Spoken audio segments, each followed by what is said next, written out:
What's up, everybody? Chris, Legendary Mana, and it's deck tech time.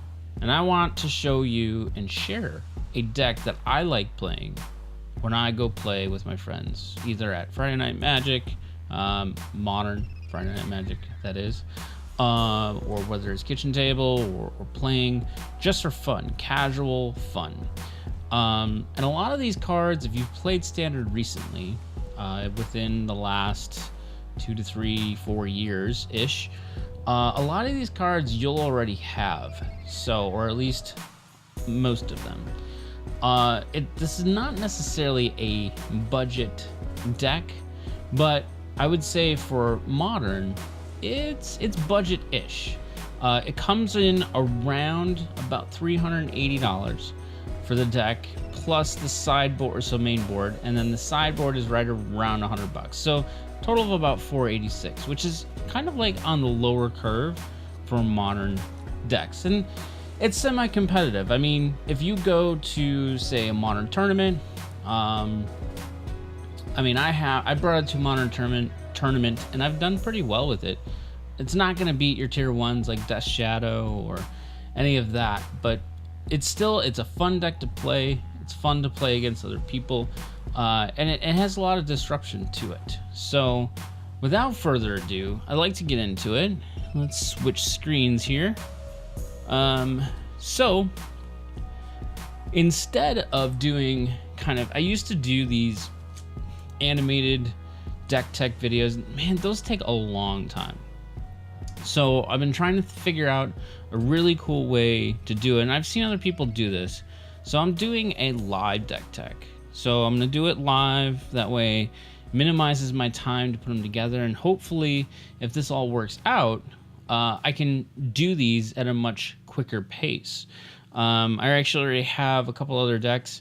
I have my standard deck that I could do as well, that I'm playing in a PPTQ this weekend. So anyways, enough of the mumbo jumbo and all that stuff. Let's just get right into it.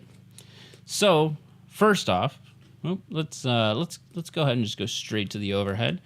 You don't need to see me. So we're going to start with the creatures, and the first creature that we are going to start out with is Mausoleum Wanderer. Pretty much a staple in the spirit decks. It's a 1/1 flyer. Whenever another spirit enters the battlefield under your control, Mausoleum Wanderer gets +1/+1 until end of turn. Then his other ability: sacrifice Mausoleum Wanderer, counter target instant or sorcery spell unless a controller pays X, where X is Mausoleum Wanderer's power. So think of it this way: turn 1, play Mausoleum Wanderer, right? By turn 2, if turn 1 they thought seize you, like for instance, if you're on the play, you can sacrifice this and get rid of the thought seize, or get rid of the Inquisition of Kozilek, or gets rid of Path of Exile. Now in later game, when you play creatures, or if you play any of the creatures that have flash, which we'll get into that when I show you the creatures that have flash, those will allow you to then, if he's got a +1/+1 counter on it, you can sacrifice it to counter a spell of 2 or less. So it has much, not a spell, an instant or a sorcery. So it has a lot of versatility within the deck. We will run 4 Mausoleum Wanderers. So that's in the 1-drop slot. And that is our only 1-drop creature. In the 2-drop, we have 2 creatures, starting with Rattlechains. This is a flash. 2 mana cost flash with flying, 2/1. When Rattlechains enters the battlefield, target spirit gains hexproof until the end of turn. You may cast spirit spells, though they had flash. So in other words, if you play this out your second turn, if you have it in hand, basically all of your spirit spells can be played at instant speed. So it's pretty good. So again, this is from Shadows of Innistrad. we will play 2 Rattlechains. Next is Selfless Spirit. And again, this is a pretty common spirit to play. If you're playing spirits or any white strategy, in a lot of cases, Selfless Spirit is really good in Modern overall. So it's flying 2/1, sacrifice it. Creatures you control gain indestructible until the end of turn. So that's pretty self-explanatory. And we run 4 Selfless Spirits. Next, we move on to the 3-drop creatures. And the first one may be a little head-scratcher, but I've tested it in here, and I really like the dynamic that this card brings to the deck. Not a lot of people run it in this particular strategy, but I really like it, and that's Reflector Mage. When Reflector Mage enters the battlefield, return target creature an opponent controls to its owner's hand. That creature's owner cannot cast spells with the same name as that creature until your next turn. So basically, you bring them out, you bounce a creature back to your opponent's hand, and they can't cast it next turn. It allows you to get any of their bombs off the board, and in hopes that maybe within the next turn you can draw a counter spell to counter that spell, or if you already have one loaded in your hand, it's a good way to bounce and counter spells pretty easily. So with Reflector Mage, we will play 3 Reflector Mages. All right, moving on to the next spirit in the deck. It's pretty much a staple in any spirits deck, and that's Spell Queller. Naturally has Flash. Sorry about that. Naturally has Flash. It's a 2/3 flyer.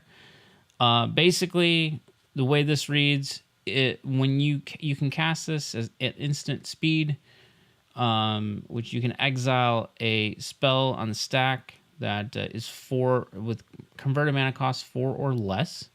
The only drawback is when Queller leaves the battlefield, your opponent can cast that card without paying its mascot, basically putting it on the battlefield free. But there is a way around that. So, for instance, if you have, if they have a spell to get rid of your Spell Queller, whether it's Path to Exile or anything like that, you can flash in Rattlechains, if it's in your hand, to give it hexproof. Or, and we'll see on the next creature, so first, Spell Queller. We have 4 copies of Spell Queller. And the buddy to go along Spell Queller, the other 3-drop, is Drogskol Captain. 2/2 flyer. Other spirit creatures you control get +1/+1 and have hexproof. So, if you spell quell somebody's spell and you have Drogskol Captain on the battlefield, they can't really get rid of your Spell Queller until they get rid of your Drogskol Captain. Now, notice it says other spirit creatures you control get +1/+1 and have hexproof. Now, that means Drogskol Captain does not have hexproof, except if you have 2 Drogskol Captains out. Then they both give each other hexproof. That's why we play 4 Drogskol Captains. So, to recap, we have 4 Maelstrom Wanderers, 2 Rattlechains, 4 Selfless Spirits, 3 Reflector Mages, 4 Spell Quellers, and 4 Drogskol Captains. Now it's time to move on to the spells. Now, the first spell that we're going to talk about could also be considered a creature because it's Midnight Haunting. Put 2 1/1 white spirit creature tokens on the battlefield. Basically, it's 2 1/1s. But here's here is the kicker for that. If you're playing that early game and you have, say, Mausoleum Wanderer, he ends up getting +2/+2, which makes him a 3/3. 3/3 flying creature, right? So it makes it really easy to pump up your Wanderer with either spells or other creatures. So we will run 3 Midnight Hauntings. So the rest of them we're not going to talk too much about because I think they're pretty standard when it comes to blue. So move on to the blue spells. We have Remand. We would play 3 Remands.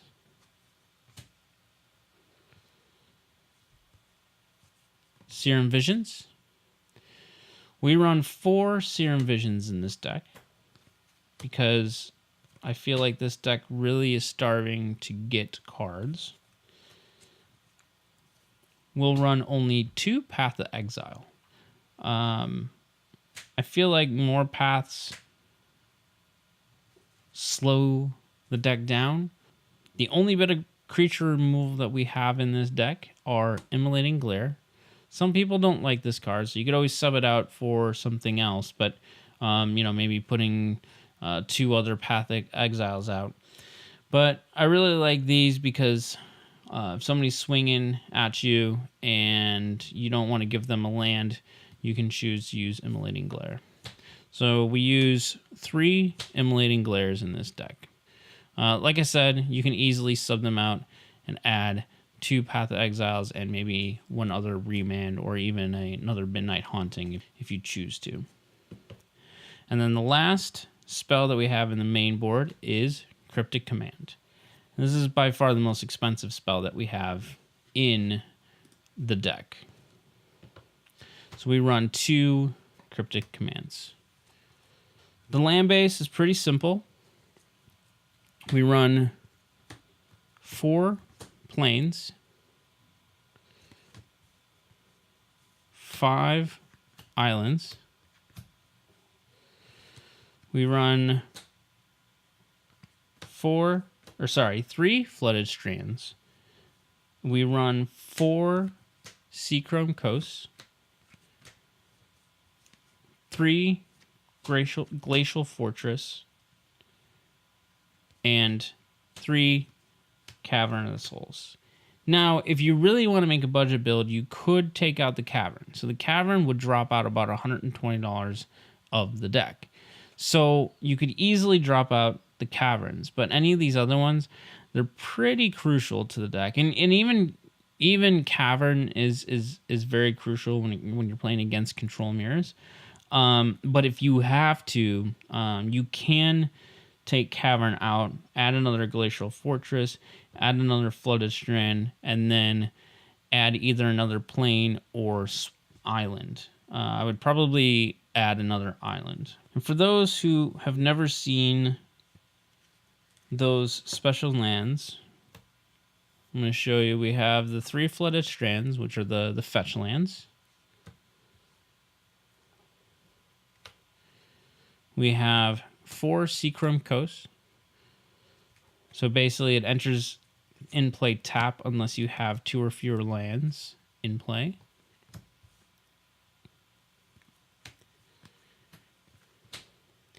And Glacial Fortress enters the battlefield tapped unless you control a plains or an island. And that's 3 of those. Well, on to the sideboard.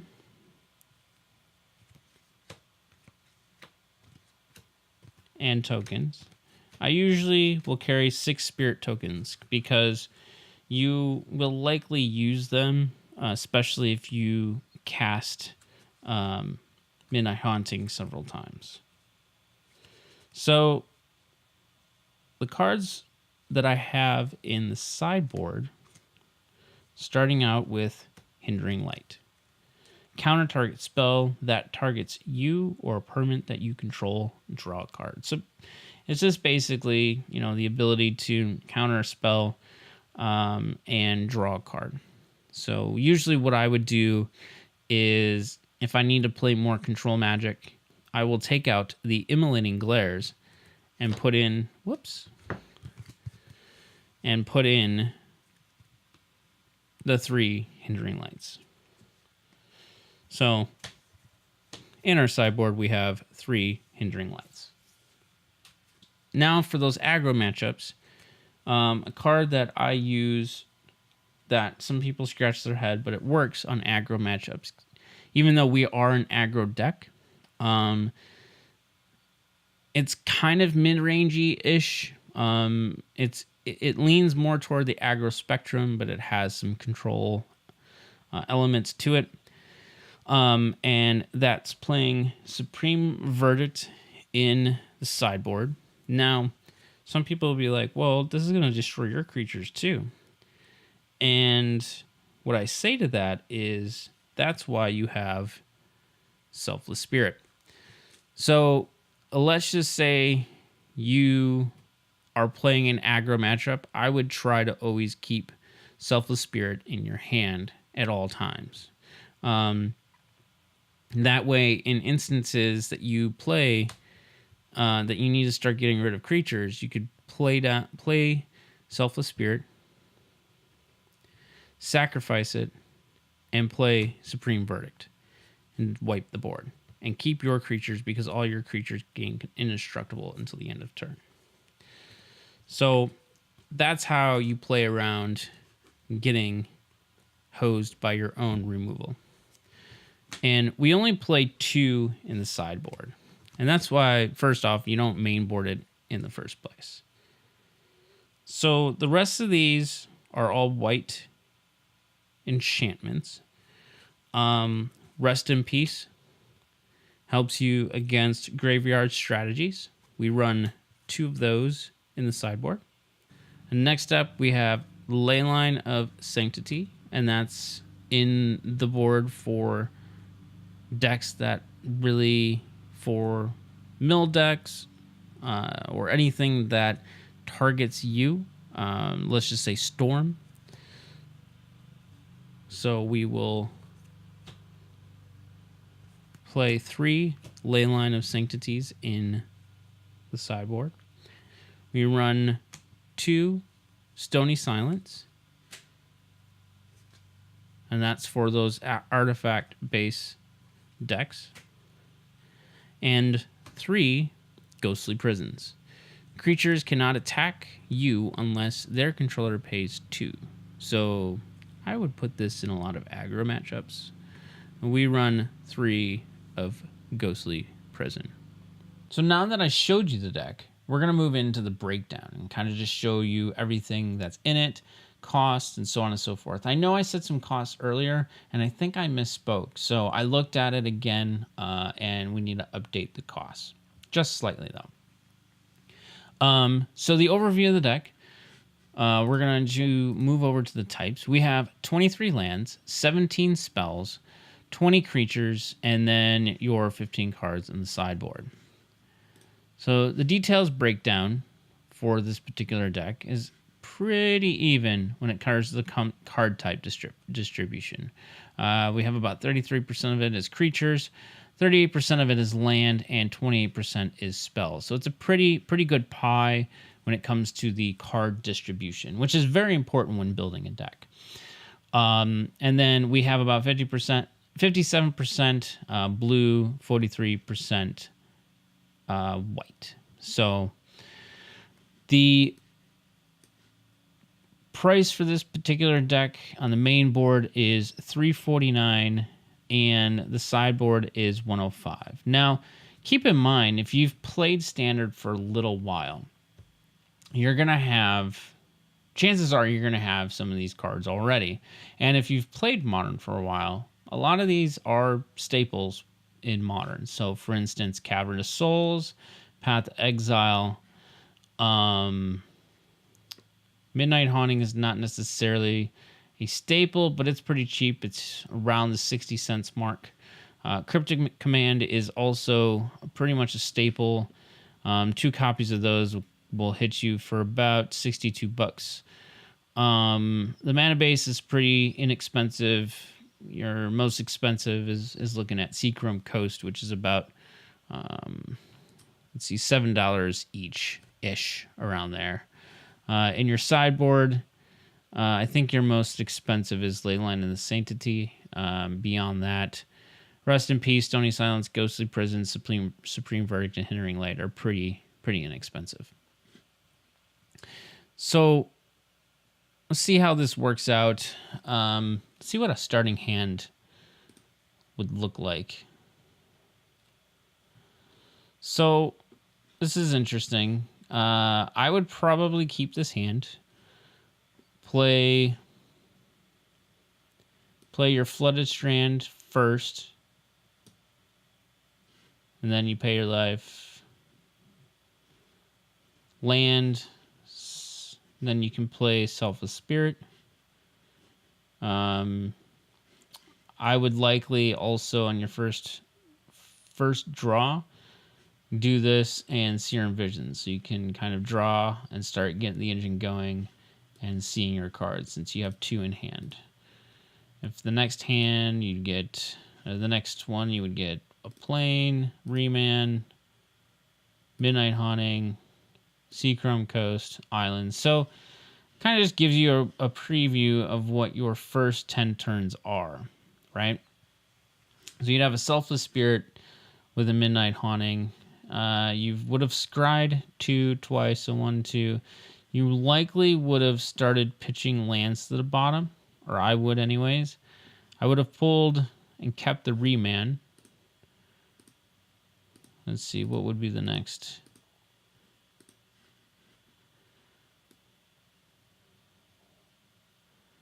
Oh, funny. They give you a picture of a, what is that? Russian? No, I don't know what that is. German? Yeah, it's German. Drogskol Captain. Yeah, so you likely would have started pitching cards with the 2 Serum Visions, and then we're drawing you 2 cards. So that's 4 plus 2, 1, 2, 3, 4, 5, 6. So out of those 6, you would have had 1, 2, 3, 4, 5 lands. I would have started dumping lands if I got that kind of hand. So anyways, I don't know. Tell me if that's even useful for you guys. I just, out of a whim, decided, they have it there. Let's just check it out. See what happens. If you guys don't like it, I won't do it again. Okay, so we'll move on to probabilities. So you look at the curve. If you understand what any of this means, I try not to. So basically what you can do is you can calculate the different pieces of this as far as, how many times to play a card, a minimum amount, and it'll calculate, how many times it'll be played in a certain amount of turns. That is pretty high level stuff. I don't get into it very much. I just like playing. But this is deckstats.net. So if you end up wanting to do that, you can do your own calculations here, and it'll kind of just show you that. The next piece of that is, or I should say the last piece of it, is just kind of just show you the probabilities. I used to put this on the screen. I'm putting it on the screen here. So again, this just shows the probabilities of when you should get these cards on a percentage base. Again, this is all hypothetical. It's everything is random when it comes to playing Magic, but at least this gives you a sort of basis on how often you should expect to either A, get that card, or how often it should show up. So for instance, in the highest ratio here, you're looking at your lands at 47% on your basic lands, and they start going up higher and higher as you get to turn 4, turn 5. So that's modern blue-white spirits. And it's not a deck that you're going to go and win competitions with or anything like that. I feel like it's sort of on the fringe of being there. It's like 1 or 2 cards away. That's why a lot of people play Bant Spirits, because you can get that extra oomph and get over the hump to actually be on the quote-unquote competitive level. But I'm just waiting, sitting on this and playing it as I Go play casually. And just waiting for the next Bomb Spirit to come out. I know we have Commander decks coming out. Who knows? Maybe we get a Spirits theme deck. You know, we got the Dragon ones sort of spoiled, so how cool would it be to get Spirits? I don't think we've ever seen a Spirits, which, if that's the case, then maybe we get some Bomb Spirits. Who knows? At any rate, that is Blue-White Spirits. Hope you liked the video. Make sure you like the video, subscribe to our channel. Check us out on Patreon if you want to support the channel in any other way, and we give you some cool stuff. And see you next time.